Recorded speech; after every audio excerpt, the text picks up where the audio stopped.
Assalamualaikum warahmatullahi wabarakatuh. Nama saya Muhammad Tiki Widiana. Saya dari kelompok Digital Citizen. Saya dan teman-teman saya ingin mempresentasikan digital healthcare, yaitu bersama Haikal Gifari, Indah Yulestari, Farel Hafiz, dan Kaiser Farel. Untuk pengertian digital healthcare adalah program perawatan digital teknologi dengan kesehatan, kehidupan, dan masyarakat untuk meningkatkan efisiensi memberi layanan kesehatan dan membuat obat lebih personal dan tepat. Kemudahan karena adanya digital healthcare. Yang pertama, komunikasi antar dokter itu menjadi lebih mudah. Jadi komunikasi ini kan menjadi salah satu bagian penting dalam menjalankan layanan kesehatan supaya berjalan maksimal. Pasalnya percepatan komunikasi ini bisa membuat kebutuhan fasilitas kesehatan masyarakat dapat ditangani dengan lebih cepat dan juga lebih mudah. Lalu tidak hanya komunikasi antar dokter, tetapi juga komunikasi antar pasien.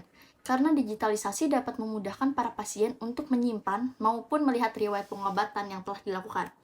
Lalu yang ketiga, informasi dapat diakses secara real-time pada fasilitas kesehatan digital. Banyak smartphone yang kini sudah bisa dimanfaatkan sebagai media untuk mengetahui kesehatan secara real-time. Seperti contohnya itu mengetahui detak jantung, saturasi oksigen, dan juga lain sebagainya. Ketika layanan-layanan seperti itu terintegrasi dengan sistem data kesehatan secara online, maka akan lebih mudah juga untuk para dokter untuk melacak kondisi pasiennya. Lalu yang keempat, optimalisasi tugas administrasi. Melalui digitalisasi, maka semua tugas administrasi dapat dijalankan secara otomatis. Dokter yang semula harusnya diributkan dengan data administrasi konvensional, kini sudah bisa lebih fokus hanya untuk merawat pasiennya saja. Ini akibat adanya optimalisasi tugas administrasi. Kelebihan digital healthcare. 1. Perawatan yang lebih nyaman digunakan dan mudah diakses. Kedua, dapat menghemat biaya pemeriksaan dan perawatan kesehatan. Ketiga, mencegah penularan penyakit. Dikarenakan dengan adanya digital healthcare dapat mengurangi penyebaran virus atau penyakit. Keempat, penilaian medis yang lebih baik. Dikarenakan adanya digital healthcare ini mampu menjadi pilihan yang tepat untuk mendapatkan penilaian dan konseling kesehatan mental. Kekurangan dari digital healthcare. Yang pertama ini sulit mengakses digital healthcare pada keadaan tertentu.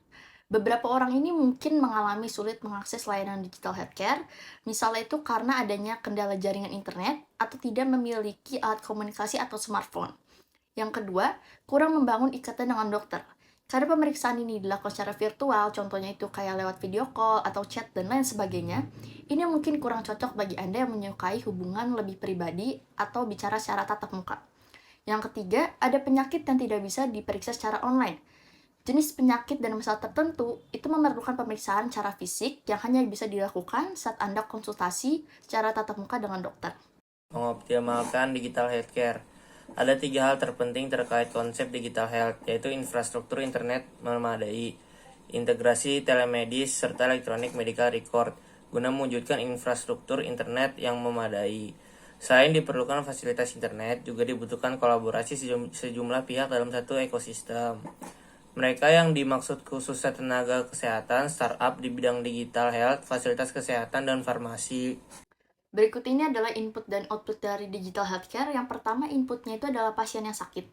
Lalu ke proses, di proses itu ada teknologi dan mediasi. Lalu yang kedua ada clinical knowledge dan skill provider. Yang ketiga itu ada kualitas perawatan sama peningkatan proses. Lalu yang keempat ada customer service. Lalu yang kelima ada information. Lalu setelah dari proses itu ke output dan well patient. Berikut contoh-contoh dari aplikasi digital healthcare, yaitu ada Halodoc, Halodokter, Klik Dokter, SehatQ, Sehatpedia, dan YesDoc. Sekian dari kelompok kita, kurang lebihnya mohon maaf. Wassalamualaikum warahmatullahi wabarakatuh.